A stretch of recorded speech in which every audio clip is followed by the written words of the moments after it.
Olá, eu sou Rafael Cailê, sejam bem-vindos a mais um episódio do Expresso Lawcast.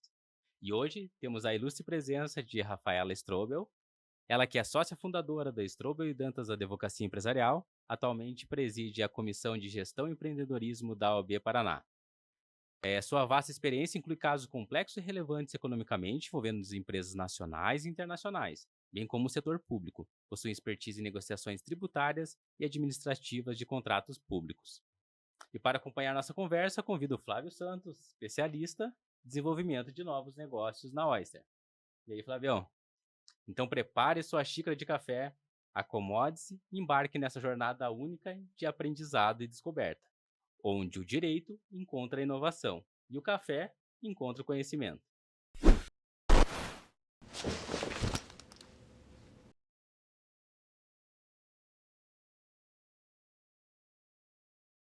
Eu vou começar fazendo esse aqui, algo fora do script. Eu vou pedir uma ajuda para os universitários aqui, Flávio.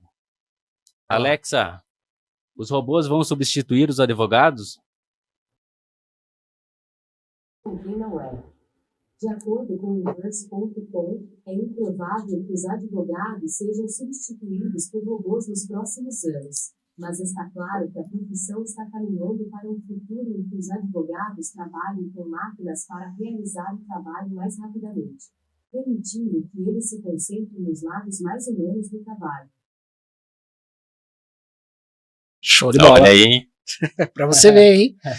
Rafaela, obrigado pela sua presença, obrigado por participar do nosso podcast. Então, Rafaela, primeiro eu queria perguntar para você aí, como que está sendo aí o trabalho da Comissão de Gestão e Empreendedorismo da OAB Paraná? Fala um pouquinho do trabalho, pode falar um pouquinho de você aí para a gente começar o nosso bate-papo. Oi, gente, tudo bem? Obrigada pelo convite.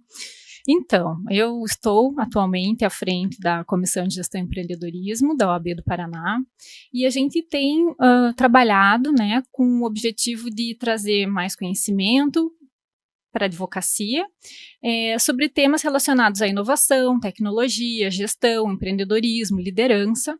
E o nosso objetivo é criar um ecossistema que agregue valor para a advocacia, especialmente do Paraná, tratando sobre esses temas e fazendo muitas conexões.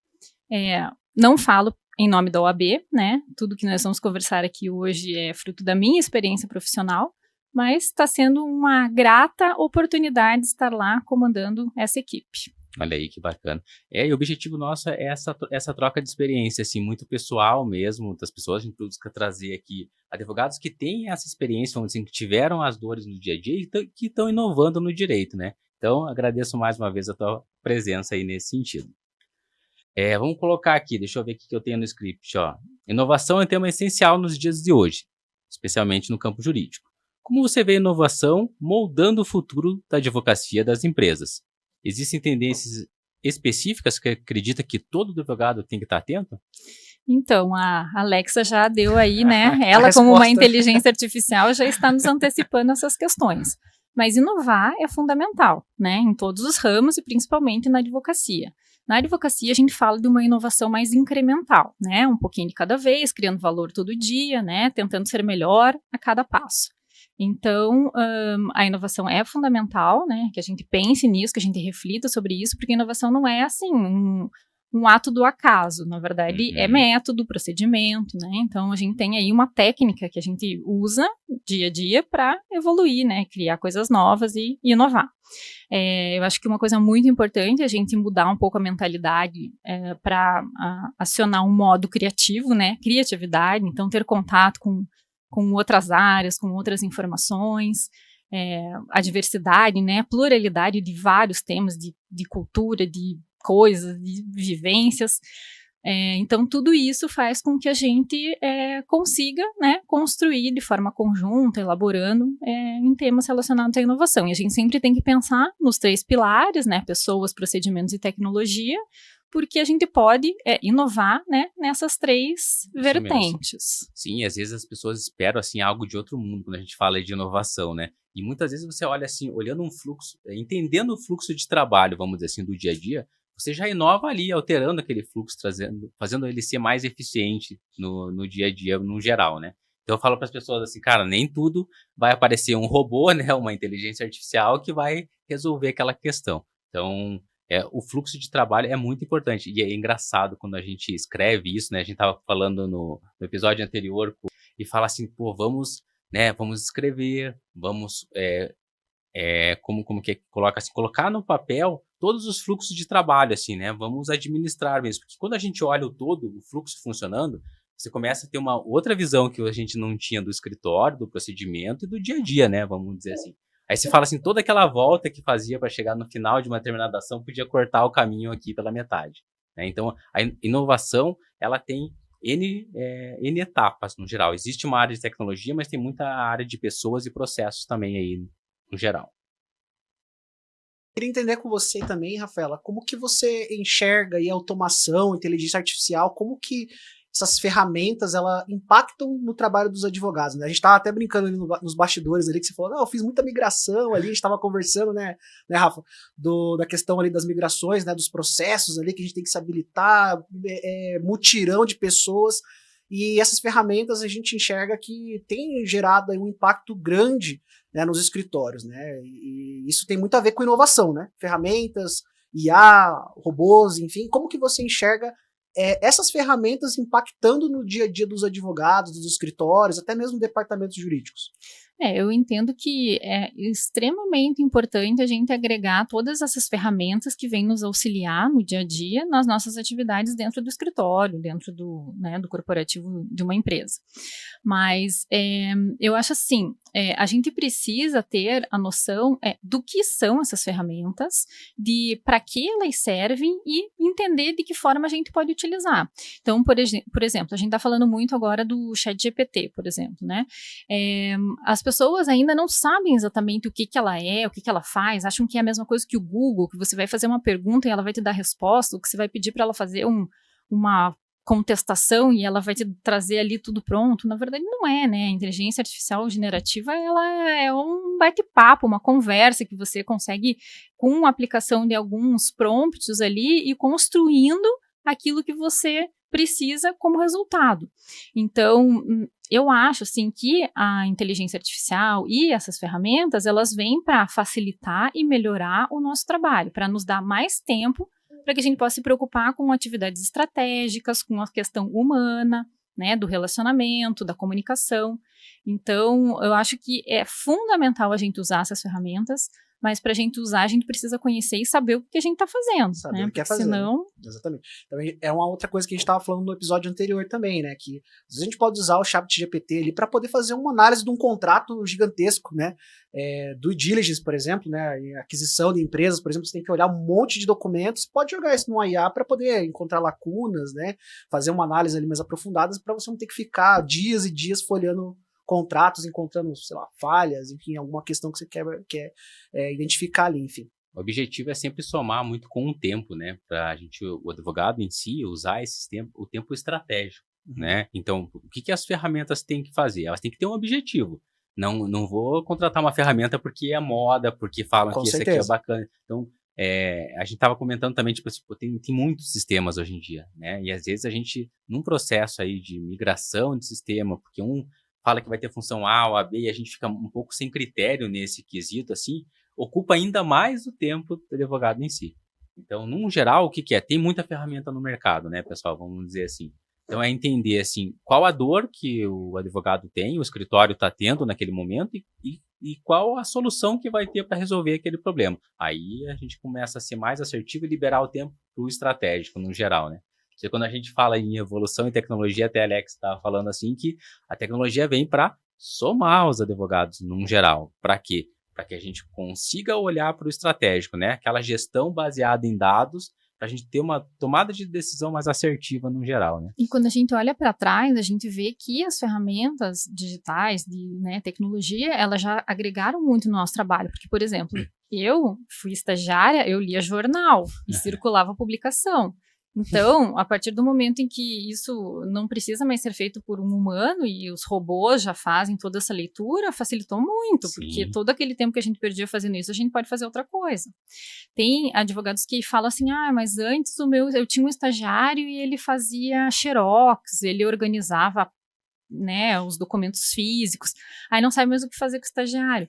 Daí você pensa, não, na verdade você tem que evoluir junto, né, então ele pode começar a organizar teus documentos eletrônicos, né, digitalizados, ele pode fazer um monitoramento do teu WhatsApp, das conversas que vêm com os teus clientes. Então, assim, vamos também pensar em como evoluir e aproveitar as atividades, né, para que os estagiários também aprendam, porque é fundamental você começar desde o início, né? Eu acho, assim, que foi super relevante eu ter tido essa experiência de fazer leitura, de ir no fórum, de ter carregado processo, assim, fez parte da minha formação. Não, é uma bagagem que fica num geral, né? Eu também participava, eu via no escritório dos arquivos. Cara, tinha escritório que tinha aqueles arquivos. Salas e salas de arquivos. Salas, né? E aí você vê, tipo assim, até uma tecnologia arcaica, mas estava ali dentro dos arquivos no geral, que é aqueles arquivos que abriam e fechavam, tinham eles. Meu Deus. Que na verdade foi uma modernidade num determinado momento. Porque não tinha mais espaço para guardar, né? Então você tinha casas assim que tinha N processos, cara, você tinha 3, 4 pessoas só para cuidar dos processos arquivados ali. Dos arquivos, vamos dizer assim, no geral, né? E pensa, tem que fazer uma análise, né? Hoje você vai construir uma peça, você consegue rapidamente pesquisar o conteúdo de N processos ali na tela do computador. E questão de jurisprudência também, a pesquisa de jurisprudência, você tinha que ir lá no tribunal, na biblioteca do tribunal, consultar fichinha e tal. Hoje não, você faz com um comando simples, você já puxa ali tudo que você precisa saber, já filtra. Então, assim, a evolução tecnológica, ela nos trouxe até aqui. E a tendência é que ela evolua de uma forma muito mais rápida, né, daqui para frente.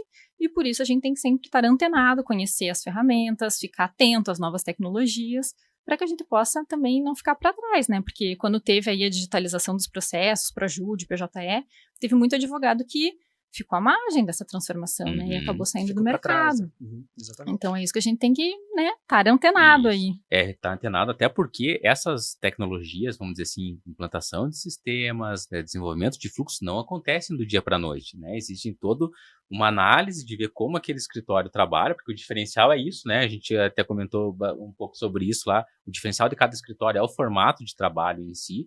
E para implantar uma tecnologia nova, até a utilização de ChatGPT, inteligência artificial, de implantação de sistemas de gestão e uma série de coisas, elas levam um tempo para amadurecer a equipe, para que esses fluxos fiquem redondos no geral, né? Então a pessoa fala assim, putz, o tempo inteiro eu ainda tenho a minha fichinha aqui, qual que eu controlo os processos. Ah, você não consegue receber novos processos, porque o que a advocacia quer? Ela quer mais casos, né? Ela quer escalar, quer crescer o escritório no geral. Então, como que você escala no caos? Exatamente. Controlando publicação na mão, né? Não, eu controlando o prazo na mão, que loucura. Como que vai ser, né? E o funcionário sai do escritório, como vai continuar do jeito que tá, ficou doente naquele dia, ninguém trabalha. Não perde o dia, né? Eu acompanhei isso num tempo que o pessoal fazia o recorte, daí tinha uma folha 4, né, onde tinha ali, vamos dizer assim, as opções do que tinha que fazer com aquele recorte. Então ela colava o recorte, aí levava na mesa do advogado, o advogado preenchia a mão, a caneta, o que tinha que fazer e ia passando esse papel, cara. Imaginou, né? Daí perde um papel, né? Pois é. Você vê, a mesma coisa a gente fala muito numa área mais tecnológica, tipo assim, usando o Excel ali, não vou nem colocar sistema, se a pessoa pegou lá as intimações e colocou no Excel. Só que muitas vezes, nesse procedimento dela ir lá buscar no tribunal dado e colar no Excel, ela pulou uma, cara. Esqueceu. Então também pode haver o erro humano, né? Por isso que a gente fala assim, cada vez mais a tecnologia vai evoluindo. Então, uma coisa foi, teve o tribunal eletrônico, teve o Excel que ela copiou. Hoje a gente tem os robôs que vão lá e buscam essa informação e trazem. Então, tipo, o robô não erra no processo. E se ele errar, ele vai te falar. Com certeza. E aí, o que acontece? Mas aquela pessoa que fazia aquele trabalho não vai ter mais? Não, ela vai evoluir. Ela vai conseguir verificar todas as intimações, ela já vai conseguir até construir um gráfico, um dashboard do que está entrando, quantas entram, qual que é o dia que tem que preparar melhor a equipe. Precisa de mais equipe? Não precisa de mais equipe. Então, é sempre uma evolução constante do processo. Fica fácil de você entender onde que você pode investir mais quando você está adotando isso de uma forma, né, mais ampla. Falando de inovação, né, inovar não é tão complicado assim, né, é muito simples, né? Você estava falando de publicação, estava falando de processo, eu estava lembrando de quando eu comecei a trabalhar no escritório, que eu fazia diligência. E eu peguei bem esse finalzinho dos processos físicos, né? Eu ia até o tribunal, o advogado chegava lá e falava assim, faz cópia integral do processo, tira xerox de tal página, né, enfim. Aí a gente tinha que ir lá no fórum, e aí tinha que ir lá no xerox, lá tirar. E aí, pô, eu pensei assim, mas, não gosto de ter que ir lá da serventia até o Xerox. Não gosto de levar o processo até o escritório. Eu pensei, vou usar o celular. Vou pesquisar se não tem um aplicativo para digitalizar o processo. Aí eu digitalizava os processos, gastava um tempo lá no balcão, pegava o arquivo e jogava pro CPJ. E aí, nisso economizava o dinheiro do Xerox e economizava também de ter que levar processo pro processo. Então, inovar é muito simples, né? Simples. Eu, na época, nem tinha celular. A gente tirava foto com aquelas máquinas da Sony Cybershot, que hoje agora voltou à moda, né? A meninada tá usando como se fosse uma coisa retrô. A Polaroid? Não, a foto digital, a máquina digital. Por causa da qualidade em si, o pessoal tem voltado agora pra retrô, usar, né, como ela comentou. É retrô. A meninada de 15 anos leva em festa aquelas máquinas Cybershot porque a imagem é borrada, é meio distorcida, assim, mas é isso que a gente quer. Conceito ali, Então vamos ver aqui, Flávio, qual que nós estamos aqui agora? A gente está na pergunta 4. Legal. Então vamos lá. Muitos advogados podem enfrentar desafios quando se trata de adotar soluções jurídicas estratégicas e abraçar a inovação. Que conselho você daria para aqueles que estão relutantes em adotar as mudanças em suas práticas nas empresas? Precisa rever esse posicionamento, porque, né, como a gente já comentou aqui, é uma transformação digital que está vindo de uma forma muito mais acelerada do que a gente já passou até agora.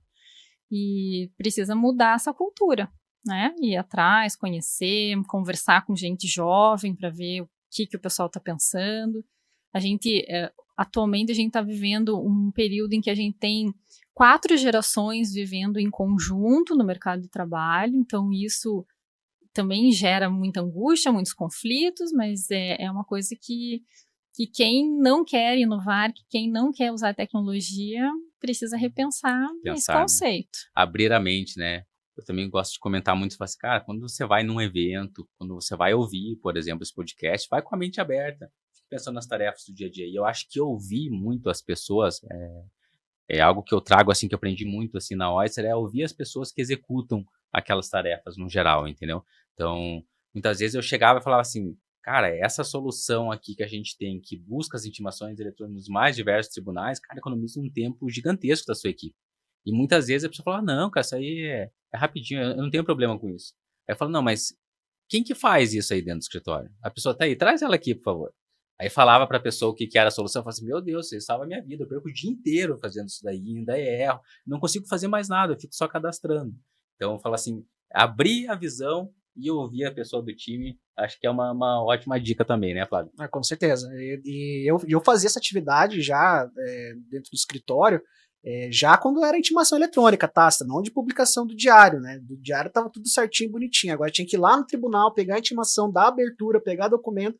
E isso gera um trabalho, né? E aí quando você vai ver com a pessoa que faz mesmo, às vezes a pessoa fica livre ali no resto do dia, praticamente. Metade do dia a gente salvou para ela poder fazer outras atividades, né? Se empenhar ali, talvez numa área mais estratégica, enfim, as automações servem para isso também. E hoje a gente fala muito sobre legal design, design thinking, né? Que nada mais é, na verdade, do que trazer conceitos do design para dentro da nossa atividade jurídica. Então, os elementos principais, a questão da escuta ativa, do acolhimento do usuário, né? Da empatia, que é justamente tudo isso, de você se colocar na posição de quem está fazendo essa atividade lá na ponta, porque ela vai ter essa informação do que poderia, né, ajudar, o que poderia ser melhor.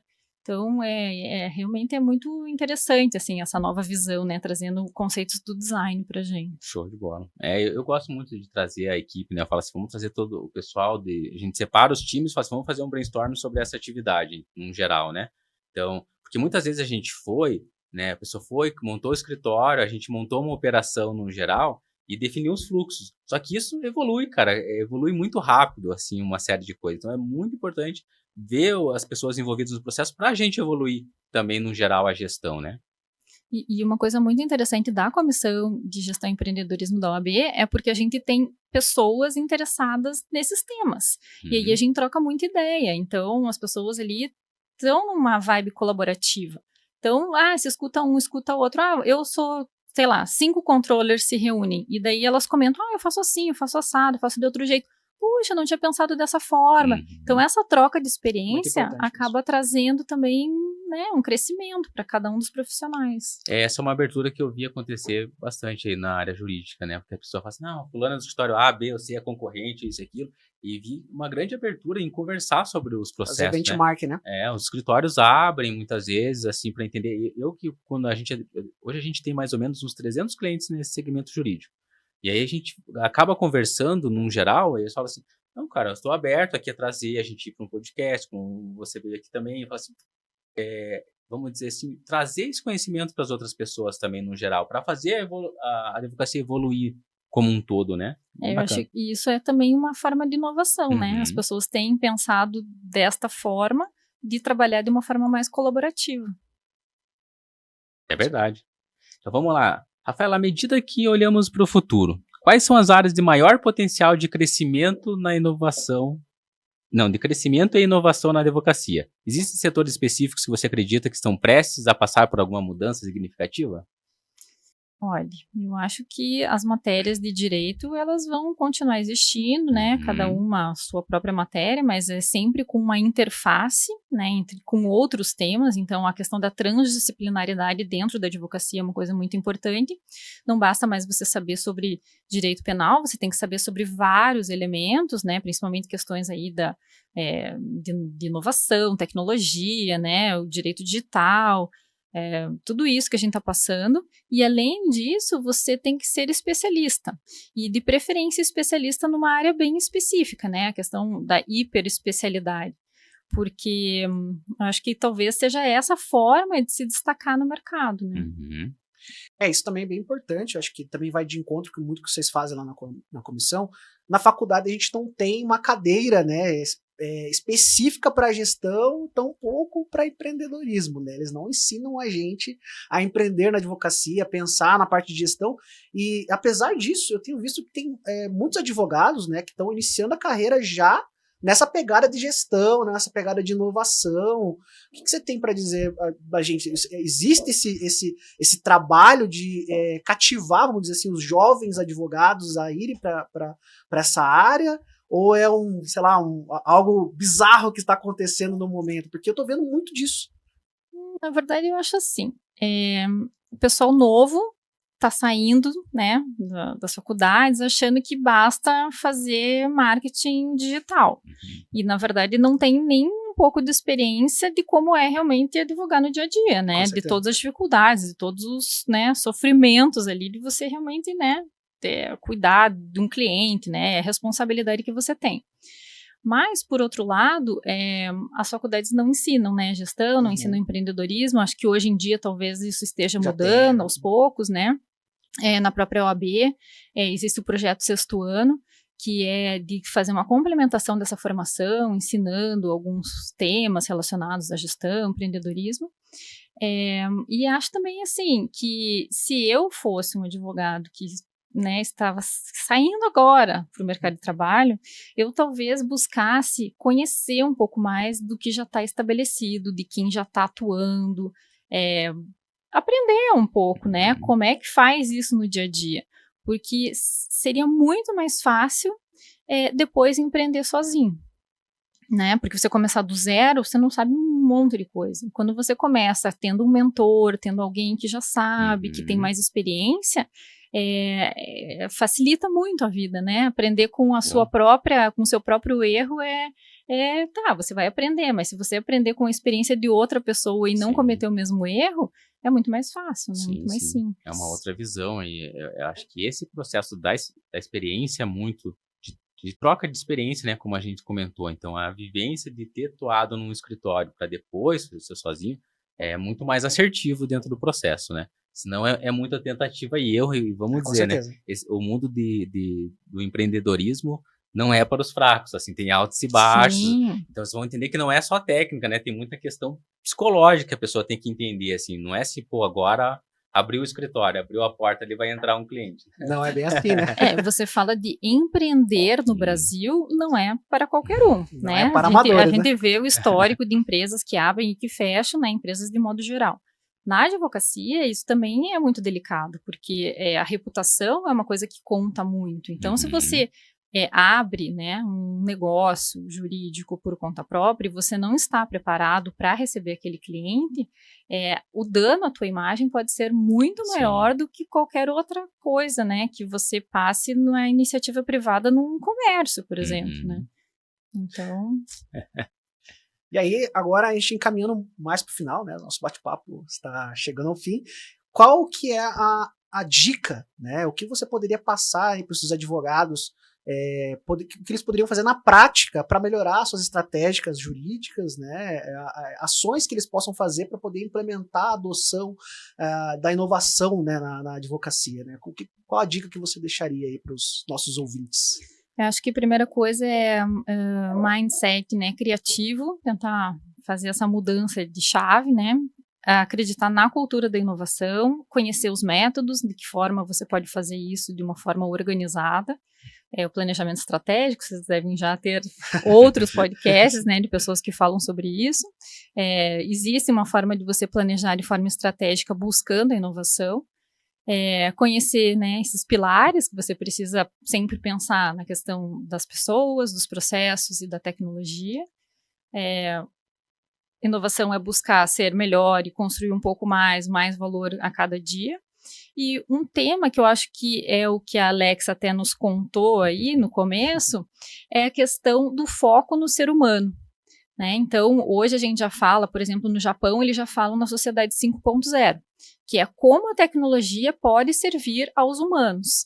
E eu acho que isso que a gente tem que buscar também na nossa advocacia, né? Atender o cliente, resolver o problema do cliente, né? Porque muitas vezes o cliente não quer litigar, ele não quer recorrer ao poder judiciário, porque a gente sabe, né, todos os problemas que isso acarreta.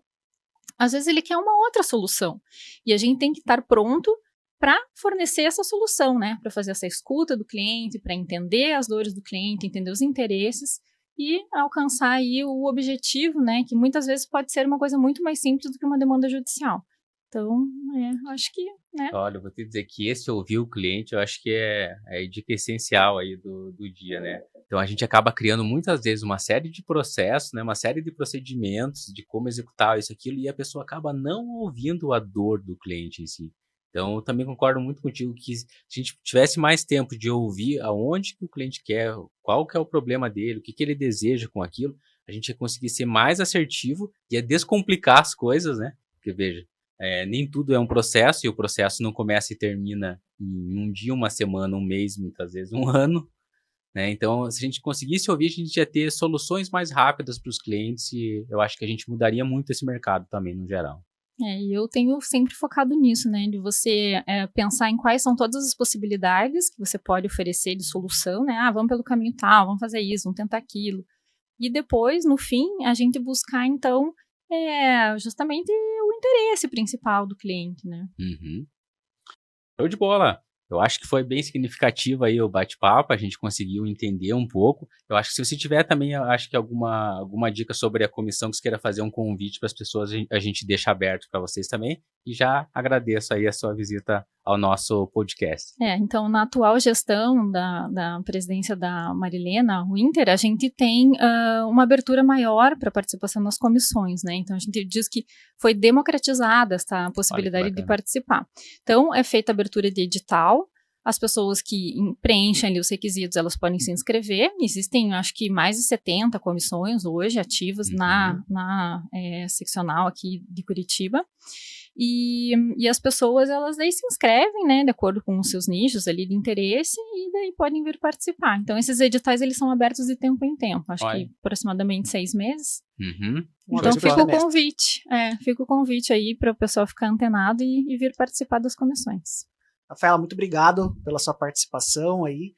Você que está nos ouvindo aí, se você puder compartilhar isso com um amigo, não se esqueça de se inscrever nas suas redes sociais. Esse foi mais um Expresso Lawcast, onde o direito encontra a inovação e o café encontra o conhecimento. Até breve. Obrigada, gente. Tchau, tchau. Obrigado, pessoal. Até mais.